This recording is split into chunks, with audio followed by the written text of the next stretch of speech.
দেবী চৌধুরানী তার প্রি টিজারটা দেখলাম। Pre টিজারটা personally আমার বেশ ভালো লেগেছে। তার কারণ হচ্ছে প্রথমত এই প্রি টিজারটার মধ্যে বা এই ছবিটার মধ্যে বেশ ভালো রকমের স্কেল আছে বলেই বোঝা যাচ্ছে, পয়সা বিনিয়োগ করা হয়েছে। তার সাথে সাথে এখানে শ্রাবন্তীকে ভালোভাবে প্রেজেন্ট করা হয়েছে। তার পারফরমেন্স দেখতে বিশ্বাসযোগ্য লাগছে, মনে হচ্ছে তার থেকে একটা ভালো কাজ, ভালো পারফরমেন্স তার থেকে আমরা পাবো। বুম্বা তাকে দেখতে জাস্ট কি ক্যাশ লাগছে, ব্যাপক দেখতে। অনেক দিন তাকে আমরা একটা মাসি অবতারে দেখতে পাবো। শুভজিৎ মিত্র একজন খুব ভালো পরিচালক। তার এর আগে সিনেমাটা অভিযাত্রীরা না দেখলে প্রত্যেকে অবশ্যই দেখো, অসাধারণ একটা সিনেমা। তবে রিসার্চের মধ্যে আমার তো একটা জায়গাতে ভিএফএক্সের স্পেশাল ইফেক্টসের একটু সমস্যা লাগলো।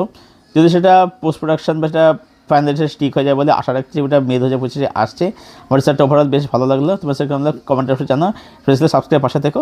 ধন্যবাদ।